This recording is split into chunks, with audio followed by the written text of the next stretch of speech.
Agassi. Bonjour aux amatrices et aux amateurs de gros sous, c'est Mathieu et je vais vous parler de Ant-Man 3, aka Ant-Man et la guêpe Quantum Mania.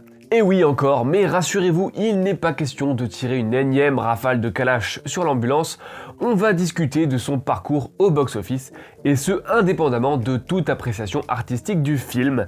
Donc rangez vos fourches et vos torches, vous en aurez besoin pour les vidéos d'après. Salut, je coupe une minute la parole à cette formidable personne pour vous parler de deux films que j'aime beaucoup et qui sont, comme par hasard, disponibles sur Filmo, la célèbre plateforme de VOD. Commençons tout d'abord par Bienvenue à Gattaca, réalisé par Andrew Niccol et sorti en salle en 1997.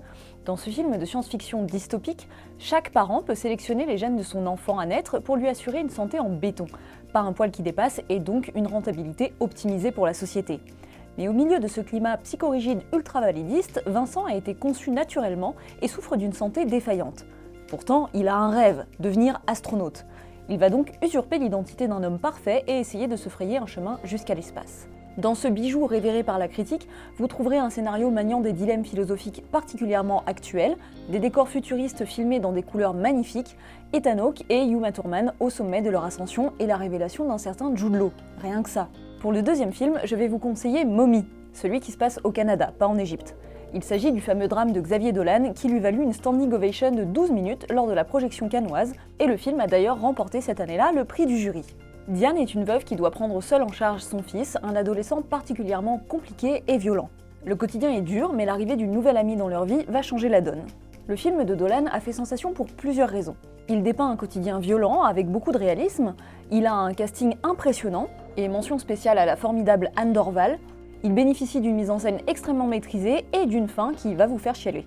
Bref, c'est un immanquable de ces dernières années et il est à retrouver sur Filmo, une plateforme de SVOD dont le catalogue de films sans cesse renouvelé vous est proposé à l'abonnement ou à la carte. Des grands classiques aux curiosités les plus rares en passant par vos blockbusters préférés, vous y trouverez forcément votre bonheur. Filmo propose 2 semaines d'essai gratuits, puis un abonnement à 6,99€ par mois sans engagement. En plus, avec le code ELFILMO, vous aurez accès à 2 mois gratuits et on vous récapitule tout ça dans la description de la vidéo. Bon, dit comme ça, c'est pas le sujet le plus sexy, mais en fait c'est pas mal intéressant, notamment vis-à-vis des enjeux qu'il y a autour du film, pour peu qu'on s'intéresse un peu aux tendances du blockbuster US. En effet, il ne vous aura pas échappé que ce troisième Ant-Man est censé lancer la phase 5 du Marvel Cinematic Universe, et c'est un coup d'envoi assez symbolique. D'une part, c'est un peu le nouveau départ après la fameuse phase 4, qui a connu un méga succès, à savoir Spider-Man No Way Home, mais aussi une belle ribambelle de déconvenus. Bon, il était alors difficile d'en tirer de grandes conclusions, parce que la période était quand même hyper particulière, avec la crise sanitaire, etc. Et cette phase 5, c'est censé être le moment de tourner la page. Jeff Loveness, qui est donc le scénariste de ce Ant-Man 3, avait confié que c'était un peu le but. Bon, avec la langue de bois qui caractérise les gens du milieu, il a dit à SFX Magazine que la phase 4 permettait de donner naissance à de nouveaux personnages, mais que la phase 5 allait, je cite, accélérer les choses. Et il a bien évidemment en tête Kang, le futur grand giga méchant de l'univers Marvel, qui devrait a priori remplacer Thanos dans les prochains méga films Avengers qui débarquent dans quelques années. Il s'agit donc de se remettre dans la dynamique qui a permis à Disney de s'en mettre plein les fouilles, autant dire que c'est très important pour eux. Et d'autre part, ce coup d'envoi intervient à un moment assez intéressant où certains films de super-héros se font vraiment allumer par la critique et certains spectateurs, indépendamment des allégeances à tel ou tel studio. Tant et si bien que les beats de films récents laissent penser à certains observateurs qu'on commence peut-être à arriver au début du bout de la manne super-héros.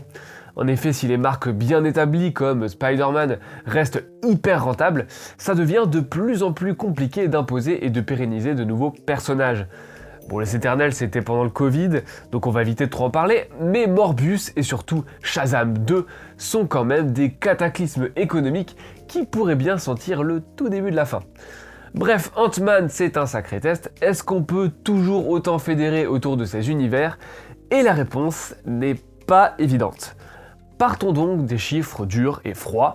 Actuellement, Ant-Man 3 a récolté 474,1 millions de dollars au box-office mondial. Il n'est quasiment plus distribué et il est à l'aube de sa mise à disposition sur Disney+, donc les chiffres risquent de pas beaucoup bouger. Son budget est de 200 millions de dollars, un gros budget de blockbuster donc, à la hauteur de l'événement, et plus élevé que sur les 2 premiers opus de la saga Ant-Man, puisque le premier avait coûté environ 130 millions, et le deuxième entre 130 et 162 millions selon les sources. Toutefois, c'est assez normal, puisque déjà c'est un film avec des enjeux autrement plus élevés que les films plus petits à l'échelle Marvel qui étaient donc les 2 premiers opus, et surtout c'est la moyenne des budgets de la plupart des productions de la licence du MCU. Certains sont même beaucoup plus gros, genre ça là, c'est 250 millions de dollars. Sur le papier, l'opération semble avoir été à peu près rentable, sachant qu'on est sur 212 millions au box-office américain et 261 millions au box-office international, dont 39 millions en Chine. En France, c'est 1,5 million d'entrées, soit pour l'instant le 5e meilleur score derrière Mario, Creed 3, Alibi.com 2 et Astérix. Bien entendu, il faut prendre en compte les coûts marketing, qui sont probablement énormes, et quelques détails, mais dans les faits, on peut supposer que Disney n'a pas perdu d'argent. Après, ils nous le diront jamais eux-mêmes, comme d'hab, donc difficile d'être affirmatif, mais c'est assez probable. Est-ce que ça en fait pour autant un succès étant donné le contexte ? Eh ben c'est là que c'est un peu plus compliqué. Parce que ce score est meilleur que pas mal de scores de la phase 4, comme ceux de Shang-Chi ou des Éternels par exemple. Mais une fois de plus, si on compare ce qui est comparable, eh ben c'est quand même pas la folie. Les films précédents du MCU ont fait bien mieux sans la promesse d'un nouvel arc. Bon, excluons No Way Home, parce qu'à ce niveau-là, c'est de la triche. Mais pour reprendre les 3 derniers films, Doctor Strange a fait 955 millions, Black Panther 2 a fait 859 millions, et Thor Love and Thunder 760 millions. Là, on est sur du vrai bénéfice. Vous allez me dire, ouais, mais Ant-Man, c'est un personnage beaucoup moins connu, donc c'est logique qu'il fasse moins, et dans l'idée, c'est vrai qu'il a toujours été traité comme un héros plus mineur, on va dire. Mais de 2 choses l'une. Déjà, c'est un choix de Marvel d'utiliser ce film pour lancer Kang et compagnie. C'était un pari. Est-ce que la puissance de la marque et de son univers étendu dépasse l'attrait pour le personnage d'Ant-Man ? Et vu la différence de budget entre les 2 premiers et le 3, eh ben ils se sont clairement donné les moyens. Et force est de constater que le pari n'est pas vraiment tenu. Deuxième chose, et c'est le plus alarmant pour eux je pense, malgré tout ce foin autour de Kang et une importance qui a quand même été revue à la hausse, eh ben il a quand même fait moins bien que Ant-Man 1 et 2. Le premier avait fait 519 millions et le deuxième 622 millions. Et pourtant, il a mieux démarré. Et il est là le nœud du problème. Ant-Man 3 a fait un démarrage assez honnête avec 106 millions sur le premier week-end aux États-Unis, 120 millions si on compte le long week-end. Alors que Ant-Man 1 avait fait sur la même période 57 millions et le 2 76 millions. Alors, qu'est-ce qui s'est passé ? Eh ben, 71% de chute, voilà ce qui s'est passé. Toujours aux États-Unis, la première semaine d'exploitation a fait donc 135 millions et la deuxième 39 millions, ce qui constitue bien une chute de 71%, la pire jamais accomplie par un film du MCU. C'est plus une chute à ce niveau-là, c'est une descente aux enfers. Résultat, en 3e semaine, il perd 520 salles sur 4345 et il finit en dessous de ses prédécesseurs. Alors bien sûr, il y a la composante jour férié qui a joué, d'autres prods Marvel ont bien chuté par le passé aussi, comme Black Widow, Thor Love and Thunder, Doctor Strange ou même Spider-Man No Way Home, qui ont tous essuyé une chute de recettes de 67%, et vous aurez remarqué d'ailleurs qu'il s'agit de films post-endgame à chaque fois. Avant ça, la moyenne est généralement entre 50 et 60% de pertes en 2e semaine, donc voilà, il faut nuancer, les films Marvel sont coutumiers du fait, très probablement parce que les gens qui adorent leurs films, et ils sont nombreux, ils se ruent en salle dès la sortie. Mais ça reste un beau plongeon quand même, qui a d'ailleurs été largement commenté, ça reste une belle déconvenue. Alors pourquoi ? Évidemment, à partir de là, on est dans la conjecture pure et dure, mais c'est important d'y réfléchir, enfin c'est intéressant d'y réfléchir surtout. Déjà, oui, le film s'est fait atomiser par la presse, y compris aux États-Unis, ce qui est assez rare finalement. La presse américaine a tendance à être assez clémente avec ce genre de production. D'ailleurs, je sais que les agrégateurs de critiques ne veulent pas dire grand chose, mais sur Metacritic, il a le pire score du MCU et le seul en dessous de 50. Mais bon, franchement, on nous le fait remarquer absolument tous les jours en commentaire, la critique n'a probablement pas une énorme influence, a fortiori sur des méga machines comme ça. Donc oui, Film Lover 59, ni écran large, ni même les gros médias ne changent fondamentalement la carrière des blockbusters. Par conséquent, notre avis vaut autant que le tien, et il est inutile d'insulter nos mamans parce qu'on n'a pas aimé ton film préféré. Par contre, des gens qui ont été déçus, et le bouche à oreille a donc probablement un peu joué. Pour Variety, qui ne s'appuie pas comme nous sur des impressions et quelques stats, mais sur des données de l'exploitation du film, le problème d'Ant-Man 3 est qu'il n'a pas été capable d'aller chercher au-delà de la fanbase du MCU et des comics. Bon, il cite aussi la sortie de Cocaine Bear qui aurait piqué un peu de public au film, mais selon leur interprétation, c'est vraiment le plus gros facteur. Comme je l'ai dit, c'est un pari qui n'est pas vraiment tenu. Feige et ses potos ont peut-être un poil surestimé la puissance de leur marque aujourd'hui, et c'est peut-être la preuve que la folie autour de la continuité de l'univers, etc., elle s'est un peu étiolée, et qu'elle ne suffit pas à remplir les caisses quand il n'y a pas un Iron Man ou un Spider-Man pour attirer les familles par grappe de 12. Est-ce que c'est le Covid et le ralentissement du rythme de production ? Peut-être.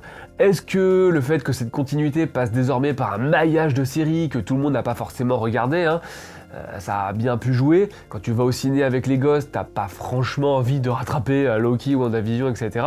Est-ce qu'il y a une lassitude générale des super-héros et de la formule qui s'impose à Hollywood depuis plus de 10 ans maintenant ? Il est encore tôt pour le dire, mais certains voient déjà en Quantumania le premier clou du cercueil. À titre personnel, je pense qu'elles sont un peu là, les limites du film de super-héros.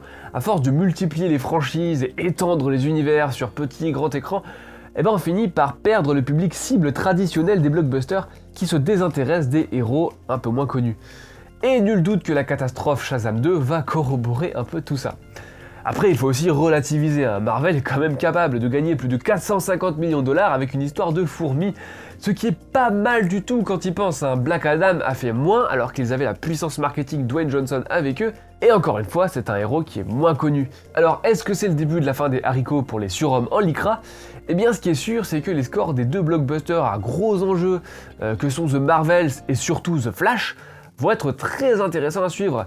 Pour l'instant, leur succès est pas garanti, et ils représentent bien les problématiques que je viens d'énoncer.